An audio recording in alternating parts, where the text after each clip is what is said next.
warahmatullahi wabarakatuh. Sebelum saya memperkenalkan diri, saya mengucapkan terima kasih kepada audiens yang telah meluangkan waktunya untuk mendengarkan presentasi saya. Di sini saya akan memperkenalkan diri. Nama saya Yeni Fakat, NIM 02012020055 dari jurusan Hukum Keluarga Islam semester 5B dan mahasiswa Universitas Islam Negeri Sumatera Utara. Baik, langsung saja kita ke pembahasan. Di sini saya memiliki tugas ujian akhir semester, yaitu presentasi makalah masing-masing.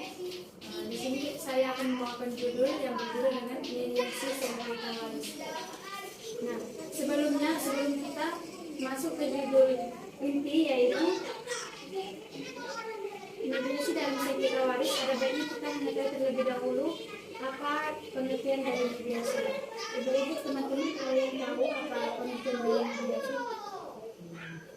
Mediasi itu pendekatan, begitu.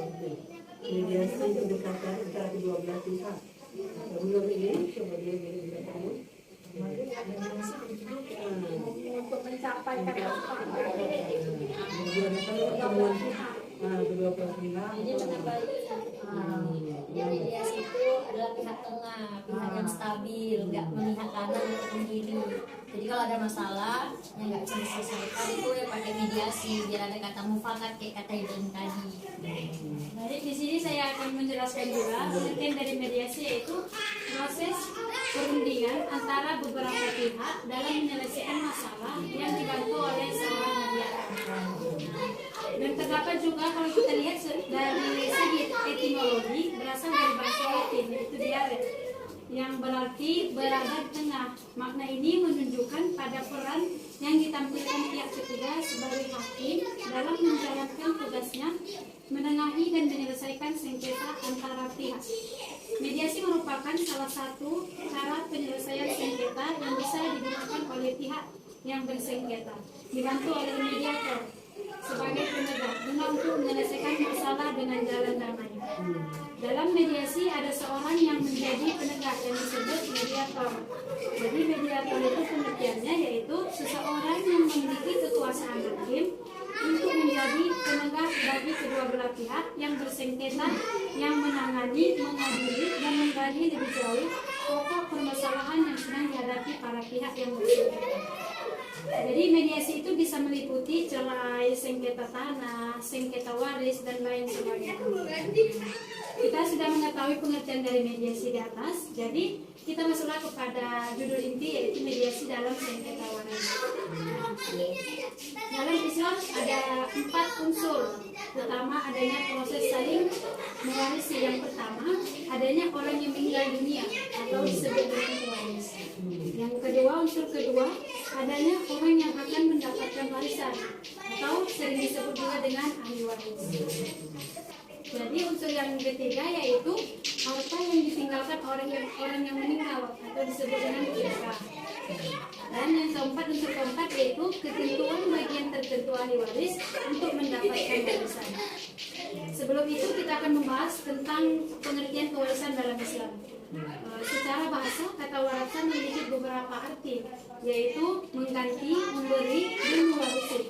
Kata warasa asal kata warisan digunakan dalam Al-Quran, di dalam Al-Quran kemudian dirinci dalam sunnah Rasulullah SAW. Kemudian pengertian kewarisan secara terminologi, yaitu hukum yang mengatur tentang pemindahan hak pemilikan harta, meninggalnya atau tirkah pewaris, menentukan siapa yang berhak menjadi ahli waris dan berapa bagian masing-masing. Setiap sistem kewarisan akan memiliki asas yang menjadi pedoman awal dari sistem kewarisan yang bersangkutan. Adapun yang menjadi asas dalam sistem kewarisan Islam yaitu ada 5 bagian.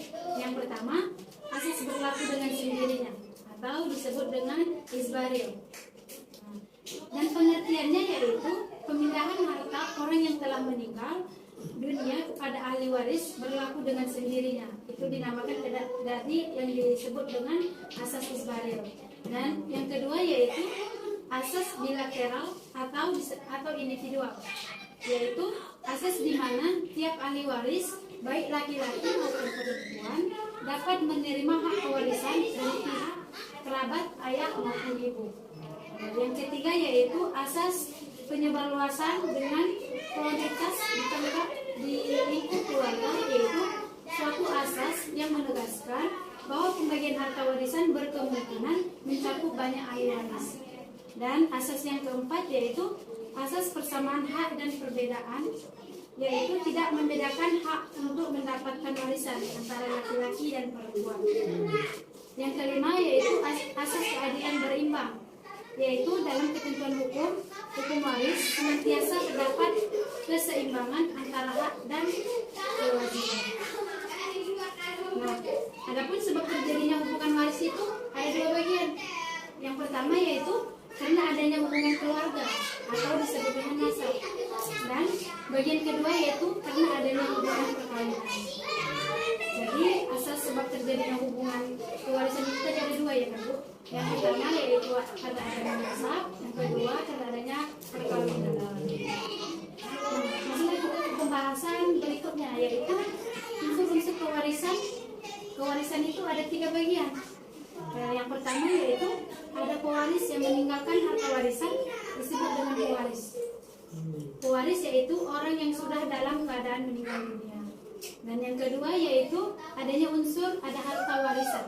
Harta warisan yang dapat dibagi kepada ahli warisnya yaitu sejumlah harta benda serta segala hak dari yang meninggal dunia dalam keadaan bersih. Artinya harta benda serta segala hak setelah dikurangi dengan pembayaran utang-utang, pengurusan perlengkapan jenazah, dan lain-lain yang diakibatkan dari meninggalnya seseorang tersebut.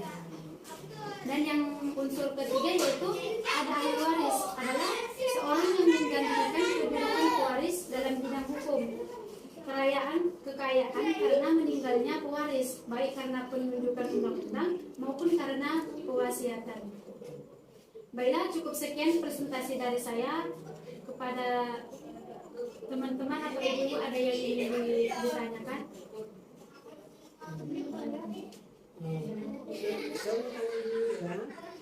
Yang menjadi ahli waris kan pertama anak kandung, dan laki-laki dan perempuan, istri, kemudian ada lagi. Jadi sekarang mau tanya, kalau perempuan anak angkat bagaimana? Anak angkat mendapat waris tidak dari orang yang meninggal? Anak angkat. Kalau anaknya, ya silakan. Bila terjadi sengketa waris dengan mana yang tidak dipergunakan Islam, adat atau KUA perdana. Jadi terima kasih kepada audiens yang telah bertanya. Jadi karena saya jawab, kalau dia punya anak angkatnya itu dapat sepertiga Bu. Jadi didahulukannya itu anak kandung, suami, istri, kerabat yang terdekat dulu baru anak kandung. Jadi kalau anak kandungnya berada, tidak ada yang luka, dapat sepertiga bukan yang Boleh lebih dari ya. Kemudian satu aja lagi, kedudukan istri bagaimana? Istri mendapat seberapa? Kalau dia punya anak dan tak punya anak dapat berapa? Nah, itu kira-kira aja. Nah, bilang jelas semua. Istri misalnya, kalau tak tahu lagi dulu kan? Kalau kedudukan istri, kalau dia belum mempunyai anak, mendapat 1/4 Dari harta suami. dari harta suami. Jadi kalau ada anaknya, dia mendapat 1/8. Kalau masih ada anaknya. Anaknya. Ya. Kalau anaknya sudah nggak ada, atau memang dari awal nggak ada anak, ibu dapat 1/4. Terus mereka. Bila terjadi sengketa waris, sengketa mana yang akan Islam, adat, atau kalau perdata. Jadi terjadi sengketa waris yang membicarakan pilihan hukum dalam tataran praktik bahwa hukum positif di Indonesia masih membuka ruang kepada para pihak menjadi dasar hukum yang akan dipakai dalam penyelesaian pembagian harta warisan yang nantinya memberikan konsekuensi terhadap pengadilan mana yang berwenang untuk mengadili sengketa tersebut. Pilihan hukum di sini maksudnya sengketa tersebut dapat diajukan ke pengadilan negeri bila penyelesaiannya tunduk pada hukum adat. atau KUA Perdata, atau dapat diajukan kepada Pengadilan Agama bila penyelesaiannya tunduk pada hukum Islam. Hal ini terkait Indonesia masih menganut sistem pluralisme hukum bagi pewaris yang beragama Islam. Dasar hukum utama adalah yang menjadi pegangan adalah Undang-Undang Nomor 3 Tahun 2006 tentang perubahan Undang-Undang Nomor 7 Tahun 1989 tentang peradilan agama. Dalam penyelesaian umum, undang-undang tersebut dinyatakan para pihak sebelum berperkara dapat mempertimbangkan untuk memilih hukum apa yang dapat dipergunakan dalam pembagian warisan. Mungkin akan ada jawaban saya. Mungkin cukup sekian presentasi dari saya. Akan kita ambil kesimpulan, yaitu Islam menaruh perhatian penuh terhadap pembagian harta warisan karena asas dari waris mewarisi adalah kematian, dan kematian adalah sesuatu yang pasti dialami oleh setiap manusia. Dari kematian tersebut muncul sebuah akibat hukum yang dinamakan hukum kewarisan, yaitu hukum yang mengatur segala hak-hak dan kewajiban seseorang yang telah meninggal dunia.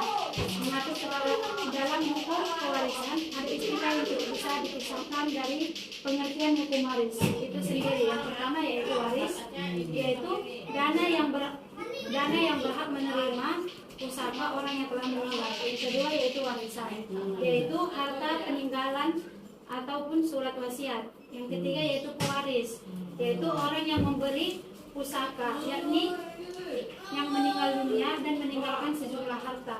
Yang keempat yaitu ahli waris, yaitu orang yang menjadi waris yang berhak menerima harta peninggalan dari pewaris. Yang kelima yaitu pewaris, yaitu mendapat harta pusaka. Untuk penyelesaian sengketa pembagian harta warisan tersebut, pemerintah sebagai ulil amri telah memfasilitasi pengadilan sebagai tempat bagi para pencari keadilan yang merasa hak-haknya dirampas bagi masyarakat yang beragama Islam. Pemerintah menyediakan pengadilan agama yang kompetensi absolutnya yaitu menyelesaikan sengketa umat Islam di bidang perkawinan, pewarisan, wasiat, hibah, zakat, infak sedekah, dan ekonomi Islam. Hal tersebut telah tertuang pada pasal 49 Undang-Undang Peradilan Agama. Selain melalui jalur litigasi yang telah disediakan pemerintah, masyarakat juga diperbolehkan menyelesaikan sengketa warisnya melalui mediasi non-litigasi. Mediasi non-litigasi dinilai oleh masyarakat memiliki hasil yang lebih memuaskan daripada sistem pengadilan. Baik, cukup sekian presentasi dari saya. Saya ucapkan banyak terima kasih kepada audiens yang telah meluangkan waktunya untuk mendengarkan hasil presentasi saya. Saya ucapkan terima kasih. Beli buku di kedai Wakatum. Terima kasih. Wassalamualaikum warahmatullahi wabarakatuh. Waalaikumsalam.